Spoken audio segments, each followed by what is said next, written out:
وأعن برحمتك وتمم بالخير۔ احباب گرامی قدر،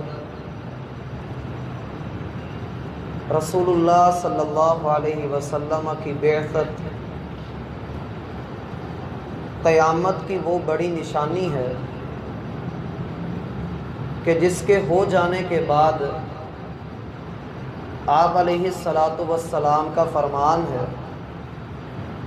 کہ میں اور قیامت اس قدر قریب ہیں، اس قدر پاس ہیں اور اتنی قربت کے ساتھ ہم بھیجے گئے ہیں کہ گویا جس طرح سے یہ دو انگلیاں ہیں، یعنی میری نبوت کے بعد، میری بعثت کے بعد جو اگلا بڑا کام ہوگا وہ قیامت کا ظہور ہی ہوگا۔ اور اللہ نے اس بات کی وضاحت فرمائی ہے کہ محمد کریم علیہ السلام خاتم النبیین، نبیوں کی ختمیت اور نبوت کا ختم ہو جانا، آپ علیہ السلام کا آخری نبی بنا کر مبعوث کر دیا جانا، یہ قیامت کی سب سے بڑی نشانی ہے اور یہ پوری بھی ہو چکی۔ اس کے بعد رسول اللہ صلی اللہ علیہ وسلم نے کئی اور ایک نشانیاں بھی بتلائی ہیں، مثلا کہ چاند دو ٹکڑے ہو جائے گا، اور ایسا ہو چکا ہے جیسا کہ رسول اللہ صلی اللہ علیہ وسلم سے مطالبہ کیا گیا کہ اے محمد صلی اللہ علیہ وسلم، اگر آپ چاند کو دو ٹکڑے کر کے دکھا دیں تو ہم آپ پر ایمان لے آئیں گے۔ رسول اللہ صلی اللہ علیہ وسلم نے اللہ کے حکم سے چاند کو اشارہ کیا تو وہ دو ٹکڑے ہو گیا، اور صرف مکہ والوں نے ہی نہیں بلکہ تاریخ ہمیں یہ بتاتی ہے کہ پوری دنیا نے یہ منظر دیکھا تھا، جو جہاں جہاں پر موجود تھا، کہ چاند دو ٹکڑے ہوا اور پھر وہ جڑا۔ اور آج بھی سائنسدان اس بات کو مانتے ہیں کہ چاند کے درمیان میں ایک جوڑ ہے، گویا کہ یہ کبھی ٹوٹا تھا اور پھر سے جڑا ہے۔ اللہ رب العالمین فرماتے ہیں اقتربت الساعۃ وانشق القمر، قیامت قریب آ چکی ہے اور چاند دو ٹکڑے ہو چکا ہے، چاند پھٹ چکا ہے۔ یہ قیامت کی دو بڑی ایسی نشانیاں ہیں جو اب تک پوری ہو چکی ہیں۔ قیامت کے احادیث کے اندر دو معنی ہیں، احادیث کے اندر قیامت کے دو معنی بتلائے گئے ہیں۔ ایک تو وہ قیامت ہے جو بڑی قیامت ہے جس میں سور پھونکا جائے گا اور سارے لوگ ختم ہو جائیں گے، پھر 40 سال کے بعد اگلا سور پھونکا جائے گا اور پھر سارے لوگ زندہ ہو کر میدان محشر کی طرف چل پڑیں گے۔ اس کو عام طور پہ قیامت کبریٰ کہا جاتا ہے۔ اور ایک ہوتی ہے قیامت صغریٰ، جو عام طور پہ ہم اپنی اردو زبان میں بھی استعمال کرتے ہیں کہ جی شمالی علاقہ جات میں زلزلہ آیا تو قیامت صغریٰ کا منظر تھا، سیلاب آیا تو قیامت صغریٰ کا منظر تھا، وہاں دھماکہ ہوا تو قیامت صغریٰ کا منظر تھا، یعنی چھوٹی قیامت۔ گویا ہوتی وہ بھی قیامت ہی ہے لیکن ہم اسے چھوٹی قیامت کہتے ہیں۔ جو اصل قیامت آئے گی، اللہ رب العالمین فرماتے ہیں وہ ایک بڑا دھماکہ ہے، وہ ایک بہت بڑا زلزلہ ہے۔ اتقوا ربکم ان زلزلۃ الساعۃ شیء عظیم، اپنے رب کو ناراض کرنے سے ڈرو کیونکہ کل قیامت کا جو زلزلہ ہے وہ بہت بڑی چیز ہے۔ اذا زلزلت الارض زلزالها، جب زمین کو بہت بری طرح سے ہلا دیا جائے گا۔ اور دوسرا جیسا کہ قیامت صغریٰ کے متعلق ہم نے ذکر کیا، وہ ہوتی ہے چھوٹی قیامت، اور اس کا معنی کم سے کم جو لیا جاتا ہے وہ یہ کہ کسی بھی بندے کی موت کا واقع ہو جانا وہ بھی قیامت ہی ہوتی ہے۔ مثلا صحیح مسلم کے اندر روایت آتی ہے، رسول اللہ صلی اللہ علیہ وسلم نے صحابہ کو مخاطب کر کے کہا کہ لقامت ساعتکم، تمہاری قیامت قائم ہو جائے گی، یعنی مراد یہ ہے کہ تمہیں موت آ جائے گی، اور موت معنی ہوتا ہے قیامت کا اور قیامت معنی ہوتا ہے موت کا۔ جس شخص کی موت آ گئی اس کی قیامت بھی قائم ہو جاتی ہے، اس کا حساب کتاب بھی ہو جاتا ہے، اور اس کو قبر میں رکھتے ہی اسے علم ہو جاتا ہے کہ میرے آگے کے معاملات کیسے ہیں، آیا میں جنت کے اندر جاؤں گا یا جہنم کے اندر جاؤں گا۔ اللہ ہمیں جنتیوں میں سے کر دے۔ اگلی چیز جو بتلانا چاہ رہا ہوں وہ یہ کہ جب ہمیں معلوم ہے کہ قیامت انتہائی قریب آ چکی ہے تو پھر اس کے لیے ہمیں تیاری کیا کرنی؟ رسول اللہ صلی اللہ علیہ وسلم کے پاس ایک شخص آیا اور آ کر کہنے لگا متی الساعہ، قیامت کب آئے گی؟ آپ علیہ الصلاۃ والسلام نے اس سے کہا ما اعددت لہا، تم نے اس کے لیے کیا تیاری کی ہے؟ قیامت کے متعلق پوچھ تو رہے ہو لیکن یہ بتلاؤ کہ اس کے لیے تم نے تیاری کیا کی ہے؟ کہنے لگا اے محمد صلی اللہ علیہ وسلم، اے اللہ کے رسول، اے اللہ کے نبی، میں نے کچھ زیادہ تیاری نہیں کی، نہ میں نے کوئی زیادہ نفل ادا کیے ہیں، نہ ہی میں نے کوئی زیادہ روزے رکھے ہیں، نہ کوئی زکاتیں، نہ کوئی صدقہ، نہ کوئی خیرات، میں نے کوئی بڑی عبادتیں نہیں کی ہیں۔ ہاں جو دین نے مجھ پر فرض کیا وہ تو میں کر ہی رہا ہوں اور اس میں بھی کمی بیشی ہو جاتی ہے، لیکن بات یہ ہے میرا جو حقیقی عمل ہے وہ یہ کہ میں اللہ اور اس کے رسول سے بڑی محبت کرتا ہوں۔ رسول اللہ صلی اللہ علیہ وسلم نے اس کی بات سن کر ارشاد فرمایا المرء مع من احب، بندہ جس سے محبت کرتا ہے قیامت والے دن وہ اسی کے ساتھ کھڑا ہوگا۔ اب یہ جو محبت ہے اسی کو پیش نظر، اس کو اپنے ذہن میں رکھیے اور پھر آگے چلیے۔ رسول اللہ صلی اللہ علیہ وسلم کا ایک اور فرمان، آپ فرماتے ہیں، صحیح مسلم کے اندر آتا ہے، بادروا بالاعمال فتنا کقطع اللیل المظلم، لوگوں نیک اعمال کی طرف تیزی کرو، جلدی کرو، بھاگو نیک اعمال کرنے کی طرف، یعنی نیکی کا موقع تمہیں ملتا ہے تو اس کو ضائع نہ کرو، اس کو فوراً کر گزرو۔ یہ نہ سوچو کہ میں نمازیں کل سے ادا کرنا شروع کروں گا، مسجد کے قریب ہو مسجد کے اندر آ جاؤ، پچھلی زندگی میں نمازیں چھوڑی ہیں وہ بات کا معاملہ ہے، ابھی جو پیش صورت حال ہے، جو سامنے ٹائم آ گیا ہے، جو وقوع ہے، اس کے اندر آؤ، مسجد کے اندر آ کر اپنی نماز ادا کر لو، پچھلے معاملات بعد میں دیکھے جائیں گے۔ بادروا بالاعمال،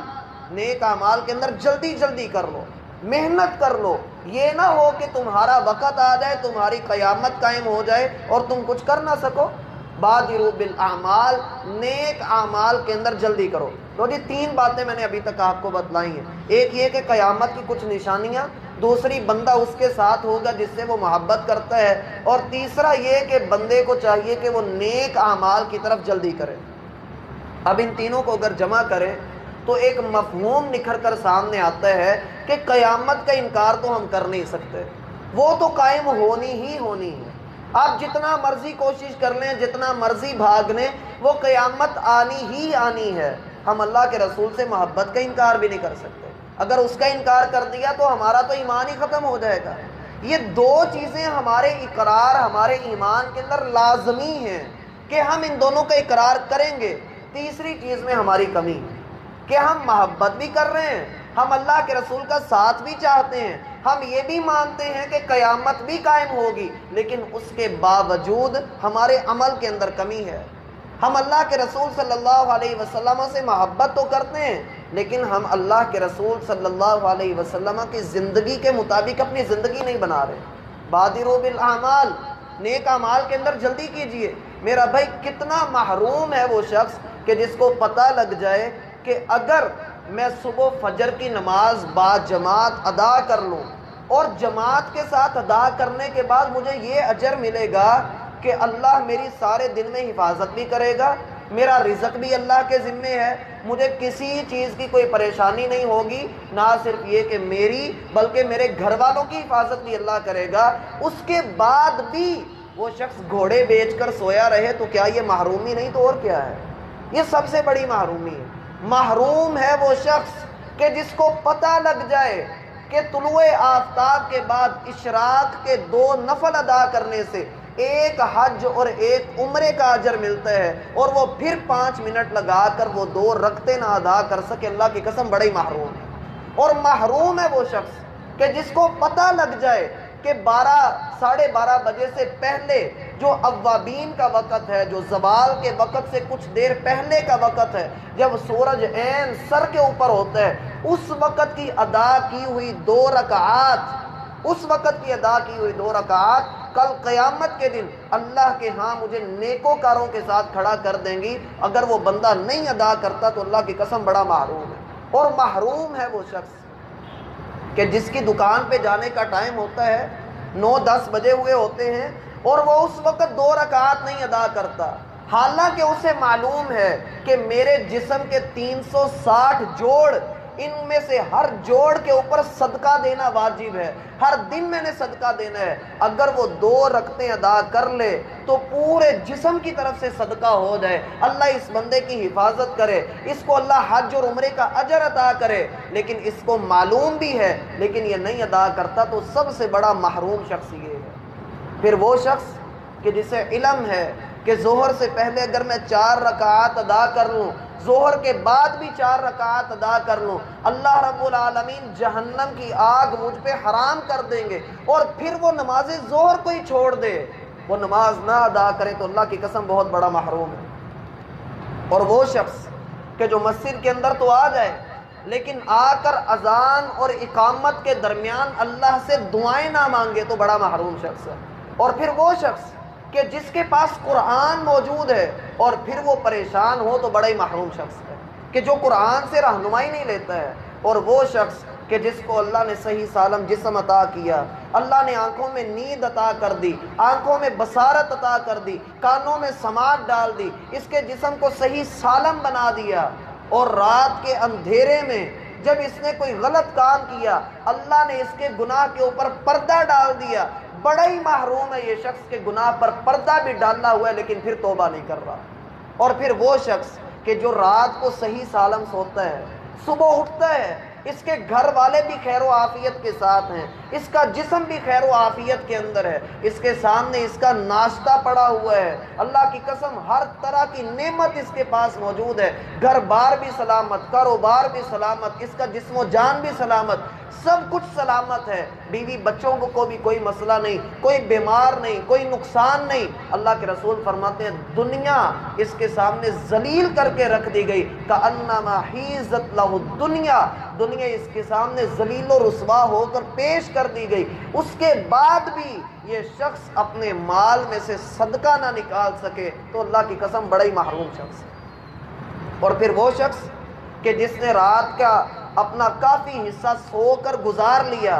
اور فجر سے کچھ دیر پہلے اٹھ کر جب اللہ رب العالمین آسمان دنیا پر اپنی شان کے مطابق تشریف لا کر فرما رہے ہوتے ہیں کہ ہے کوئی میرا بندہ جو شفا مانگنا چاہے، میں اسے جسمانی شفا بھی دوں، میں اسے روحانی شفا بھی دوں، اسے دل کا سکون بھی ملے، اس کی جسمانی بیماریوں کو بھی ختم کر دوں۔ اور ہے کوئی وہ شخص کہ جو رزق کا طلبگار ہے، میں اس کے رزق میں بڑھوتریاں کر دوں، خوشحالیاں اور فراوانیاں عطا کر دوں۔ اور ہے کوئی ایسا گنہگار جس نے گناہ کیے ہوئے ہوں، وہ آ کر رات کے اندھیرے میں توبہ کر لے، جیسے واللیل اذا یغشا، دن کے اجالے کے اوپر ہم رات کی کالی چادر ڈال کر وہ اجالا ڈھانپ کر رکھ دیتے ہیں، بالکل اسی طرح ہم اس کے کالے کرتوت کے اوپر ایک ایسی نیکی کا نور ڈال دیں گے کہ اس کا وہ گناہ کبھی نظر نہیں آئے گا۔ ہے کوئی مانگنے والا، توبہ کرنے والا، وہ آئے تو صحیح، لیکن اگر کوئی شخص پھر اس وقت اٹھ نہ سکے تو اللہ کی قسم بڑا ہی محروم شخص ہے۔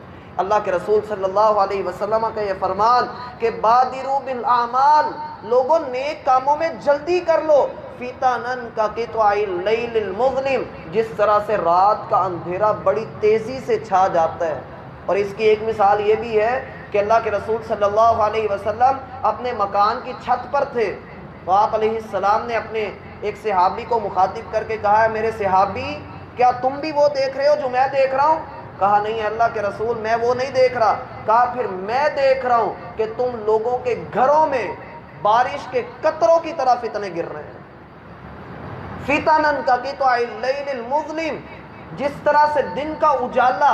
16-17 گھنٹوں کے بعد ختم ہو جاتا ہے اور بڑی تیزی سے رات چھا جاتی ہے، اللہ کے رسول فرماتے ہیں فتنن کا قطع اللیل المظلم، کالی رات کے اندھیرے کی طرح فتنے آ رہے ہیں، اور فتنے اس قدر شدید ہیں کہ یصبح الرجل مؤمنا ویمسی کافرا، بندہ دن کے وقت جو مومن تھا وہ رات کے اندھیرے میں اللہ کے ساتھ کفر کر لے گا، وہ کافر ہو جائے گا۔ ویصبح الرجل کافرا، اور رات کے وقت وہ بندہ مومن ہوگا اور صبح کے وقت تک وہ کافر ہو چکا ہوگا۔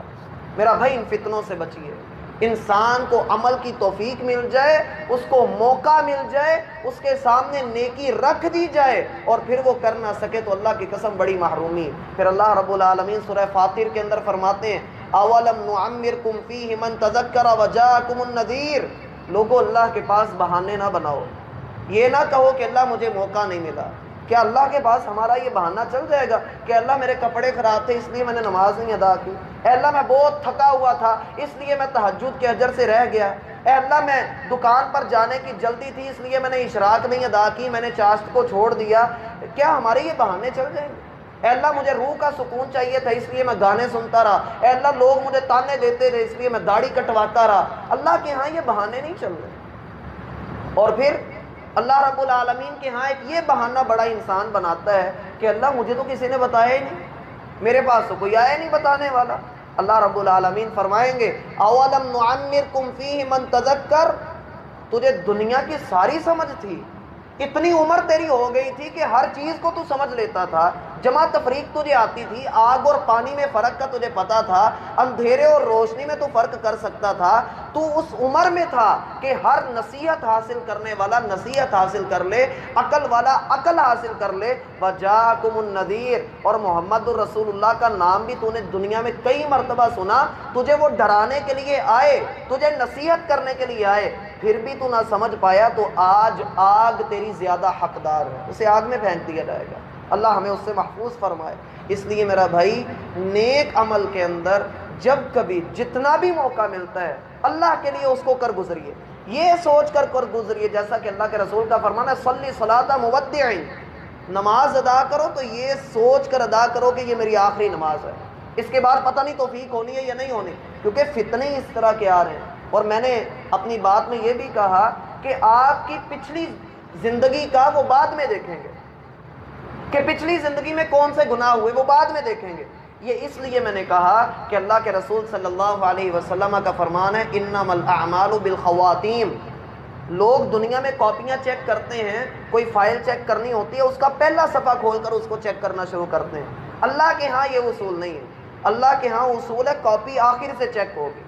بندے کا آخری عمل کیا ہے، جو بندے نے آخری عمل کیے ہے اس آخری عمل کی بنیاد پہ میرا بھائی جنت یا جہنم کا فیصلہ ہو جائے گا،